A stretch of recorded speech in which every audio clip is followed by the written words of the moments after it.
그날 저물 때에 제자들에게 이르시되 우리가 저편으로 건너가자 하시니 그들이 무리를 떠나 예수를 배에 계신 그대로 모시고 가매 다른 배들도 함께 하더니 큰 광풍이 일어나며 물결이 배에 부딪혀 들어와 배에 가득하게 되었더라.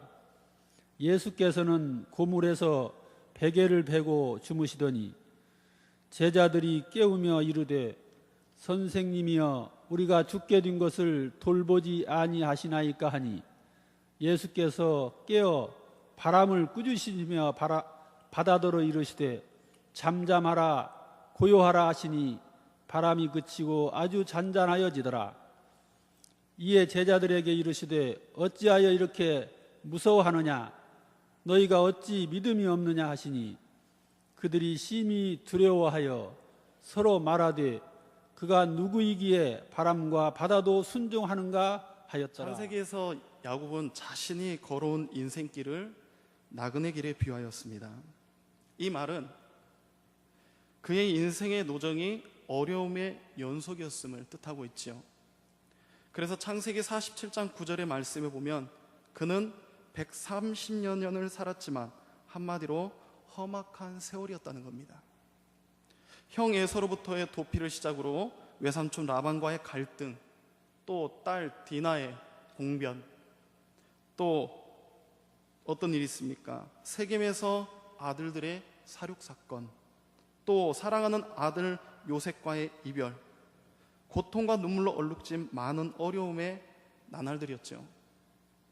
이 세상을 살아가는 어떤 사람이든지 그의 인생에는 기쁜 일보다 오히려 괴로운 일들이 더 많은 것 같습니다. 그러나 그러한 고난에 어떻게 대처하였으며 또한 어떻게 극복하였는지에 따라서 그 사람의 인생이 성공적이었는지 그렇지 않은지가 결정이 됩니다. 오늘 본문은 하나님 나라를 갖추신 예수님께서 제자들과 함께 배를 타고 이제 마가복음 5장 1절에 보시면 거라사인 지방으로 가시기 위해 갈릴리 바다를 건너실 때 일어난 사건입니다. 본문의 시작인 35절을 보시면 그날 저물 때에 이렇게 말씀이 시작하죠. 이 날은 어떤 날입니까? 예수님께서 씨 뿌리는 비유를 말씀하신 날이고요, 또 하나님 나라를 에 대해서 말씀하신 날이죠. 이 두 가지 비유의 공통점은 마지막에 결실이 있다는 특징입니다. 씨 뿌리는 비유에서는 30배, 60배, 그리고 100배의 결실을 맺는 것에 대해서 말씀하셨고요, 또 하나님 나라의 비유에서는 작은 겨자씨가 자라나게 되면 큰 나무가 되고 또 공중의 새들이 쉬는 나무가 되는 것에 대해서 주님께서 말씀하셨습니다. 이제 이 말씀을 다 마치신 후에 때는 저녁쯤이 되었습니다. 그리고 예수님이 이렇게 먼저 말씀하십니다. 우리가 저편으로 건너가자. 당시 예수님은 베개를 베고 주무실 만큼 굉장히 피곤하셨습니다. 38절 말씀을 보시면요, 밤에는 기도하시고 낮에는 말씀을 전하셨기 때문에 잠시도 쉴 틈 없으셨기 때문이죠. 더구나 모여든 사람들이 어떻습니까? 말씀을 잘 알아듣고 또 깨닫는 그런 사람들이 아니었어요. 어찌 보면 예수님 입장에서 보면 굉장히 답답한 부분이지요. 또 진리를 받아들이는 것도 아니어서 안타까움도 앞서셨을 것입니다. 또 어떤 상황입니까? 심지어는 책 잡으려고 하는 사람들 앞에서 증거하셔야 했기 때문에 예수님께서는 이래저래 아주 스트레스도 많이 받았고 많이 피곤하셨던 것입니다. 어찌됐든 배를 타고 가시는데 갑자기 광풍이 일어나죠. 보통 바람이 아니라 큰 바람입니다. 이 바람이 얼마나 강하게 뱃잔을 때리는지 물결이 부딪혀 배에 들어와 가득 찰 만큼 되었다라고 37절에 말하고 있습니다. 지금 배에 탄 제자들의 대부분의 직업이 무엇입니까? 어부요, 뱃사람이지요. 그런데 뱃사람들이지만 이 광풍을 도무지 막을 수 없었습니다. 이 시간 말씀은 총 7절밖에 되진 않습니다. 그런데 본문의 9절을 보시면 크다는 말이 3번 나옵니다. 물론 저와 여러분들이 보고 있는 우리 성경에는 없지만 원문 성경을 보면 크다는 말이 3번 나옵니다. 이 크다는 말은 태풍과 같이 큰 바람을 이야기하는데요, 먼저 37절의 큰 광풍이 그것입니다. 거대한 광풍이라는 말이고요. 또 39절에 아주 잔잔하여지더라 에서 아주라는 말이 크게 잔잔해지던 말을, 이 크다라는 것을 지칭하고 있고요. 또 41절 말씀을 보시면 그들이 심히 두려워서에서 심이란 말도 크다는 뜻인데요, 이들 모두가 이 큰 광풍을 가리켜서 말하고 있습니다. 이런 물이 배에 가득 차서 침몰 직전이 되었습니다. 이런 급박한 상황인데 예수님은 지금 주무시고 계십니다. 제자들은 최선을 다했지만 풍랑은 점점 더 커져서 이제는 죽게 되었습니다. 그제야 제자들은 예수님을 찾지요. 잠에서 깨신 예수님은 바람을 꾸짖으며 바다더러 잠잠하라 고요하라 하시니 바람은 그치고 바다는 잔잔해졌습니다. 이 놀라운 사건을 원문 성경은 조용해졌다라고 기록하고 있고요, 우리 성경은 아주 잔잔해졌다라고 하지요. 41절에 제자들은 이 광경을 보고 그가 누구의 어떻게 바람과 바다도 순종하는 거라고 자기네들끼리 굉장히 놀라서 이야기를 합니다. 그것은 바로 예수님의 능력에 새삼 놀랬기 때문이죠. 그리고 이 사건은요, 당시를 기점으로 해서 40년이 지난 후에 기록이 됩니다. 그리고 공간복음서 모두가 이 사건을 생생하게 다루고 있어요. 이것으로 볼 때 제자들은 이 사건을 자신의 일생에서 결코 잊을 수 없었던 사건이라는 것입니다. 그렇다면 오늘 본문이 우리에게 무엇을 말씀하고 있을까요? 오늘도 말씀을 의지하여 성령의 감동하심으로 하나님의 귀한 은혜와 뜻을 깨달아서 믿음으로 실천하는 성도님들이 되시기 바랍니다. 첫 번째로, 누구나 광풍은 만날 수 있습니다. 예수님이 하나님의 나라의 말씀을 증거하실 때 많은 사람들이 듣고 기뻐하고 즐거워합니다. 그 중에서도 그 누구보다도 제자들이 가장 기뻐했었습니다. 그 이유는 자신들이 사도라는 것과 하나님 나라를 증거하는 위대한 선생님을 모시고 있다는 사실, 또한 많은 사람들에게 둘러싸여서 존경을 받는 일에 함께 동참되어 많은 사람들에게 부러움도 사고 있었기 때문이지요. 이와 같이 제자들은 예수님과 함께 있다는 것이 얼마나 큰 긍지였는지 모릅니다. 그리고 예수님께서 이제 다른 곳으로 가자 하실 때에 아마 모두가 다 신이 나서 배에 올라탔을 것이죠. 그런데 이때 문제가 생겼습니다. 인생을 살다 보면 보람을 느낄 때가 있습니다. 내가 하는 일이 귀중한 가치가 있다는 것을 알면 어떻습니까? 저와 여러분들 피곤한 줄도 모르고 앞만 바라보며 그 일만을 생각하며 달려가지요. 설령 있을 어려움도 또는 고통이 있다 하더라도 어떻습니까? 고통으로 여기지지 않습니다. 본문의 제자들이 바로 그런 마음으로 배를 타고 가다가 광풍을 만난 것입니다.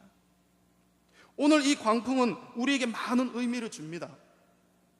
분명 예수님이 함께 하시는 길이요, 예수님이 가자고 해서 가는 길이지요. 복음을 전하고 있는 사람들이 타고 가는 배입니다. 그런데 돌연 광풍을 만났습니다. 모 코미디언이 이렇게 유행을 하더군요. 이런 젠장.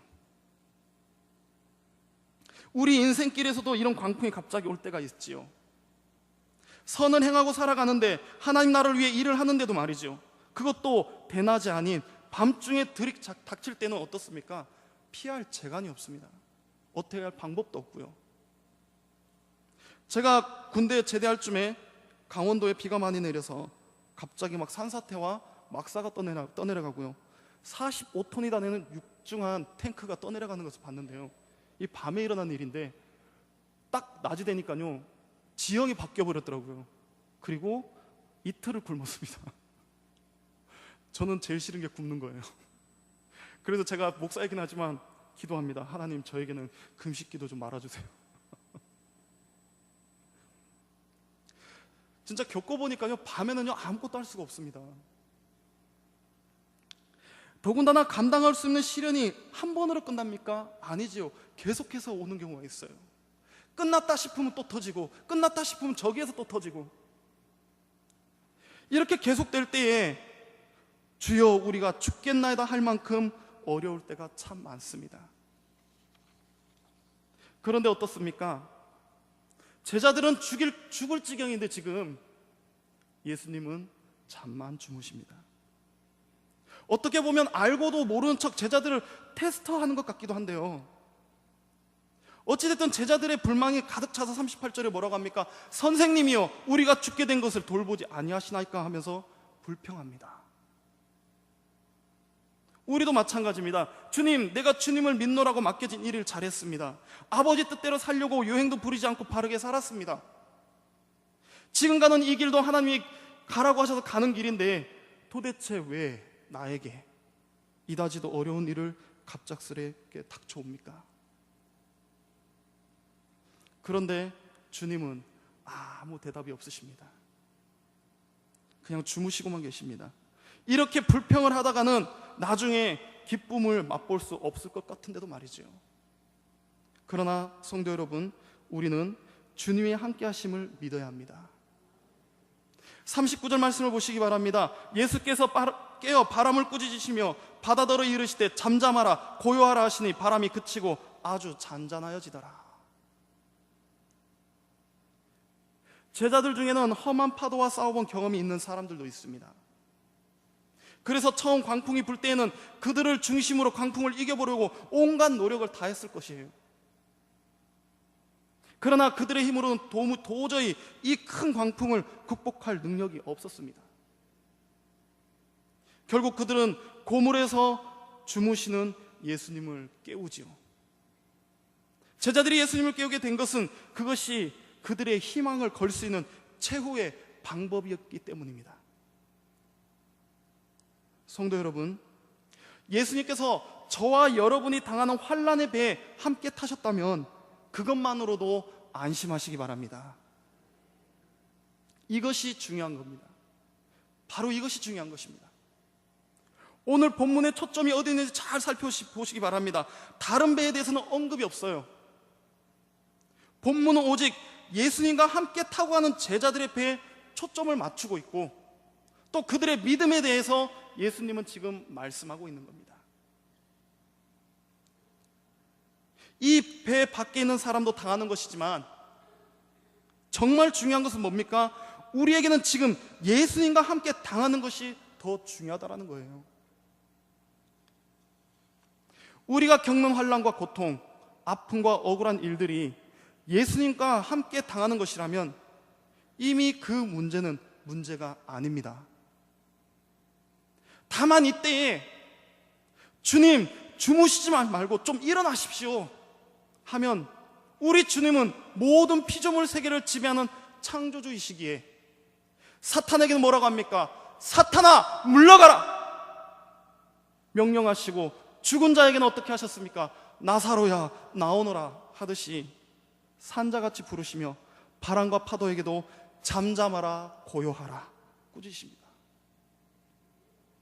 바람과 파도를 꾸짖으신 예수님은 하나님의 아들로서 또 창조의 능력을 가지신 창조주시기에 사탄에게나 사람에게나 자연에게나 똑같은 단어로 꾸짖으십니다. 그렇습니다. 창조주가 말씀하셨을 때 피조세계는 즉각 그 말씀에 순종하는 것이지요. 왜요? 이것이 바로 하나님의 법칙입니다. 우리 역시도 주님께서 말씀하신 대로 될 수밖에 없어요. 경험들 해보셨지만 내가 바라는 대로 기도하는 것 중에 다 되던 거 있던가요? 저도 없더라고요. 우리는 주님께서 말씀하신 대로 될 수밖에 없습니다. 죽은 자에게도 나사로야 하듯이 그 누구라도 주님의 이름을 부르시면 산자가 되고요. 오늘 바람과 파도가 잔잔하라 하면 조용해질 수밖에 없는 것입니다. 그러므로 저와 여러분들의 삶 속에 어려운 문제가 온다 해도 문제 그 자체만 보지 마시고요. 예수님께서 여러분과 아니 나와 함께하고 계신가를 먼저 보시고 예수님께서 한 번만 말씀하시면 모든 문제가 해결될 줄로 믿으시고 나가시기 바랍니다. 그러므로 예수님이 우리와 나와 함께 하심으로 저와 여러분들이 지금 겪고 있는 고난도 유익한 것입니다. 환난은 당장 불편을 주는 것 같고 잔인해 보이는 것 같으며 마치 나를 죽이는 것 같아서 괴롭지요. 그러나 정말 그렇습니까? 그렇지 않습니다. 이야기 하나를 들려드리겠습니다. 카프카의 광야의 샘이란 책에 이런 이야기가 있습니다. 하루나 한 여인이 번데기들이 고치를 뚫고 나오는 것을 보게 되었어요. 너무나 힘들게 나오게 안타까워서 쉽게 나오도록 가위와 핀셋을 가지고 이 껍질을 잘라주었습니다. 그러면서 그녀가 생각하기를 뭐라고 생각하냐면요, 아유, 하나님도 나보다 지혜가 없구나. 이들을 만드실 때 아예 구멍을 좀 더 크게 해주면 이 고생은 안 할 텐데, 이렇게 생각하면서 이 고치를 도와줬다고 그래요. 그런데 시간이 지나서 보니까 두 가지 현상이 발생되더라는 겁니다. 1시간 이상 애를 쓰다가 나온 것들은 나오자마자 날개를 힘차게 펄럭이면서 날아오는데, 유독 자신이 도와준 이 애벌레들은요, 조금 있다가 그냥 떨어져 죽더라는 겁니다. 이 여인은 왜 죽지? 궁금해하면서 열심히 살펴보았답니다. 그런데 원인은 이겁니다. 고생하며 나온 것은 나올 때 날개를 비비며 안간힘을 쓰느라 어깨 쪽에 있는 영양분을 날개 끝까지 펼쳐서 날개가 힘이 생겼기 때문에 날아갈 수 있는 힘이 생겼다는 것이죠. 그런데 반대로 고생 없이 나온 번데기들은요, 날개가 힘이 없어서 그냥 그렇게 떨어져서 죽었다는 것입니다. 무슨 말씀입니까? 우리 이런 이야기가 있지요. 아이를 강하게 키우려면 혼자서 여행을 떠나게 하라는 말도 있듯이 강한 훈련 없이 강한 사람을 만들 수 없다는 것입니다. 그러므로 고난을 두려워하지 마시기 바랍니다. 예수 그리스도 안에서 그리스도와 함께 당하는 고난이라면 사랑하는 성도 여러분, 기쁨으로 받으시기 바랍니다. 오늘 제자들은 이 고난을 통해서 무엇을 발견합니까? 자신들이 정말로 두려워할 두려움을 발견하고 두려움의 대상이 이제 바뀌어버립니다. 처음에는 배를 사정없이 뒤흔드는 바다와 바람을 보고 두려워했었어요. 그러나 이제는 그것을 잔잔케 하시는 예수님을 보고 41절 뭐라고 말하는 줄 아십니까? 우리 다 같이 41절을 한 목소리로 읽어보겠습니다. 다 같이 시작.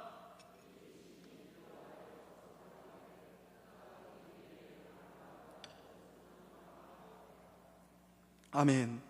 그들이 심히 두려워하여 서로 말하되, 두려움이 바뀌어버렸어요. 그가 누구이기에? 예수님을 발견한 겁니다. 바람과 바다도 순종하는가? 방금 전까지 제자들은 큰 광풍과 파도가 들이닥치는 것을 보면서 공포에 휩싸여 무서워하며 난리가 아니었죠. 그러나 제자들은 예수님이 거친 바람과 파도를 꾸짖고 또 잠잠케 하는 것을 목격한 뒤에 그것을 다스린 예수님을 더 크게 두려워하며 떨게 되었습니다. 즉 제자들이 보고 느꼈던 이 큰 두려움은 진실로 예수님의 권능과 권세에 대해 경외하는 마음으로 예수님을 보게 되었고 예수님을 두려워하게 되었다는 말씀입니다. 성도 여러분, 한번 질문 하나 드려보겠습니다. 예수님이 두려우십니까? 아니면 지금 여러분들이 당하는 고통이 두렵습니까? 성도 여러분, 우리는 두려워할 분을 두려워하는 것이 가장 중요합니다. 아버지 집에 왔으면 아직도 세상 것을 두려워하십니까? 그럴 수 없지요. 권력이나 돈, 자연이나 건강 문제 때문에 두려워하십니까? 교회만 생각하면 막막하고 깝깝하고 답답하고 앞으로 어찌해 줄지 두려우십니까? 이제 그런 것 두려워하지 마시고 이 모든 것을 다스리시는 하나님만을 두려워하고 예수님만을 두려워하시기 바랍니다. 성도인 저와 여러분들은 몸은 죽어도 영혼은 죽지 못하는 사람들이에요. 그러므로 우리는 세상의 고난을 두려워하지 말고 외모를 판단하지 아니하시고 행위대로 판단하시며 능히 영혼을 지옥에서 멸하시는 하나님을 두려워할 줄 알아야 합니다. 우리가 할 수 있는 것은 목숨을 다해 마음을 다해 하나님을 경외하며 받들어 섬겨야 하는 것이죠. 그래서 죽든지 살든지 나는 오직 주님과 함께 하겠다는 이런 강하고 담대한 믿음을 가진다면 하나님은 분명 저와 여러분들에게 은혜를 풍성히 베푸실 것입니다. 보시기 바랍니다. 우리가 두려워하는 세상의 자연도 큰 두려움이신 예수님께 순종하지 않습니까? 그러므로 예수님께 대한 우리의 두려움의 반응은 그의 말씀과 권세와 능력에 대한 순종이에요. 순종입니다. 진정한 순종이라고 한다면 하나님을 사랑하며 그를 두려워하는 것입니다. 우리가 왜 교만합니까? 저와 여러분들이 왜 교만해서 쓰러집니까? 하나님을 두려워하지 않기 때문이에요. 예수님께 순종만이 살 길입니다. 사랑하는 성도 여러분, 오늘 예수님은 제자들과 우리들의 믿음을 문제 삼으셨어요. 40절 말씀을 보시기 바랍니다. 이에 제자들에게 이르시되 어찌하여 이렇게 무서워하느냐? 너희가 어찌 믿음이 없느냐?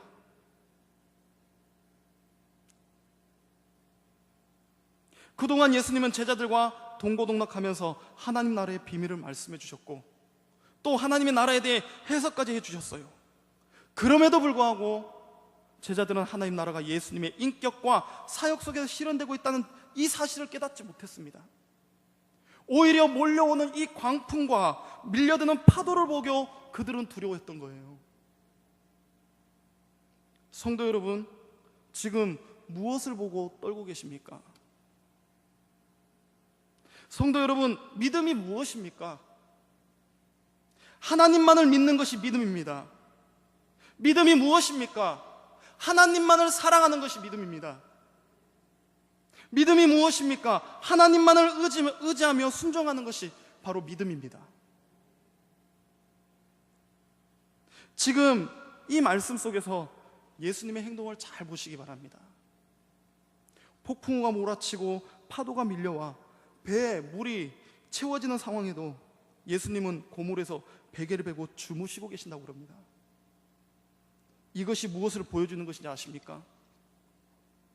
그것은 바로 하나님 아버지의 돌보심에 대한 확신과 믿음을 주님께서 직접 보여주고 계시는 거예요. 생각해 보세요. 큰 광풍에 배는 이리저리 흔들리고 배 안에서 물이 거침없이 몰아쳐 들어오는 상황에 배가 박살나고 모조리 죽을 지긴 그런 상황인데 아무리 피곤하다고 어떻게 잠만 잘 수 있겠습니까?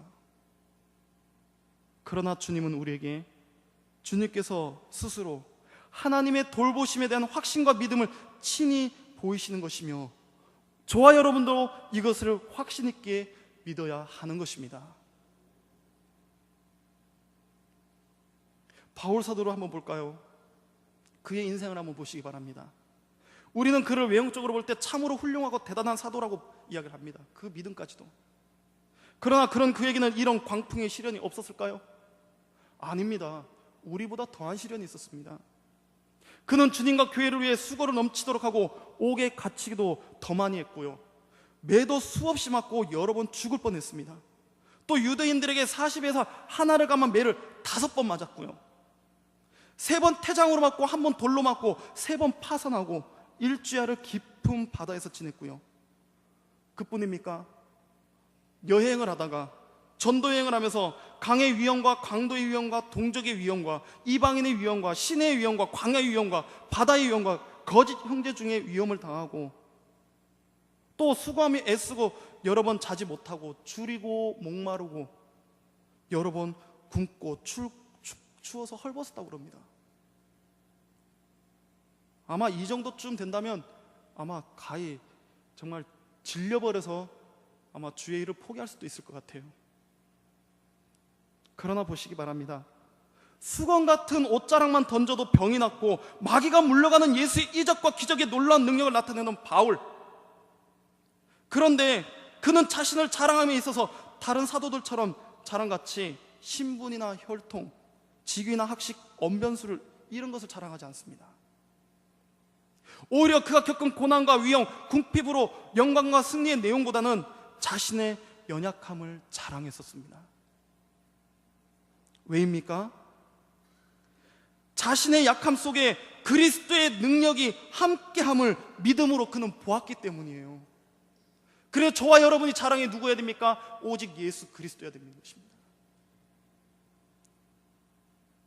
저와 여러분들도 마찬가지예요. 우리의 앞에 생사를 넘나드는 큰 광풍이 끊임없이 일어나도 끝내 우리를 안전하게 보호하시고 지키시고 위로하시는 분은 우리를 창조하시고 구원하시는 하나님 한 분뿐입니다. 그래서 시편 23편 4절 말씀이죠. 다윗의 고백을 통하여 하나님은 우리에게 뭐라고 말씀하십니까?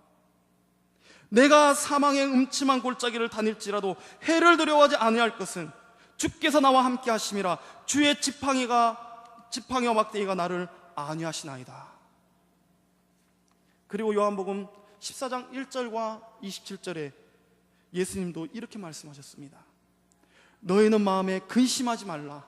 하나님을 믿으니 또 나를 믿으라. 할렐루야. 그리고 요한복음 14장 27절 말씀 끝절에도 보시면요, 너희는 마음에 근심하지도 말고 두려워하지도 말라. 왜요?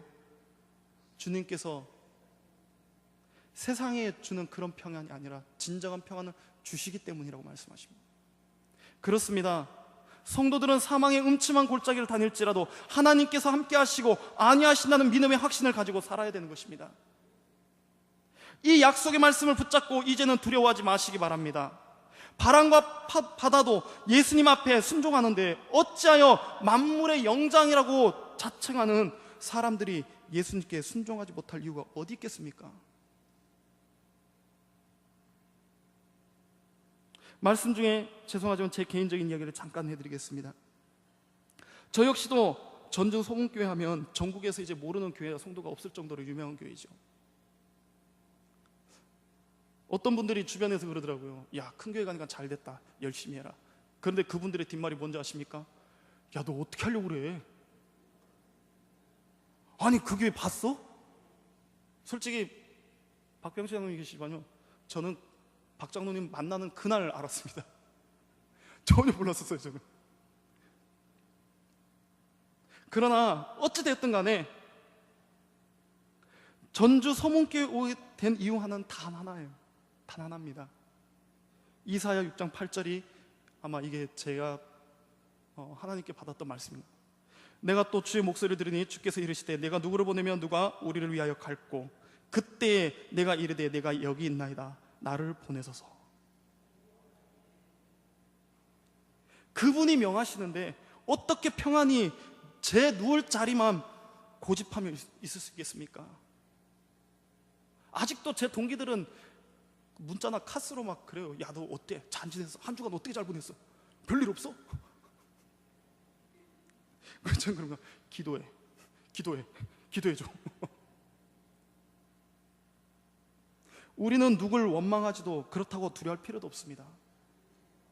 지금 우리는 큰 광풍 앞에 예수님을 향한 우리의 믿음과 주님의 능력을 나타낼 큰 광풍을 맞고 있으면 틀림이 없습니다. 그러나 바울 사도처럼 우리가 나의 연약함을 알고 주님의 능력만을 바라볼 때에 주님은 우리 앞에서 잠잠하고 고요하게 하실 것이며 이전보다도 더 큰 은혜로 우리 교회를 회복시켜 줄 줄 믿습니다. 그러므로 사랑하는 성도 여러분, 나그네 길 가는 인생인 우리들은 그 누구나 다 어려운 광풍을 만날 수 있습니다. 왜 나만 이런 생각을 떨쳐버리시기 바랍니다. 이 모든 것을 다스리시는 명하시는 주님을 더 두려워하시고요, 주님을 더 의지하시면서 우리가 맡고 있는 큰 광풍들을 마음을 같이하여 오직 믿음으로 이겨내므로 오늘 본문에 앞서에 있는 씨 뿌리는 비유, 30배, 60배, 100배의 믿음의 열매를 맺는 믿음의 담대한 성도님들이 되시기를 주님의 이름으로 축원합니다.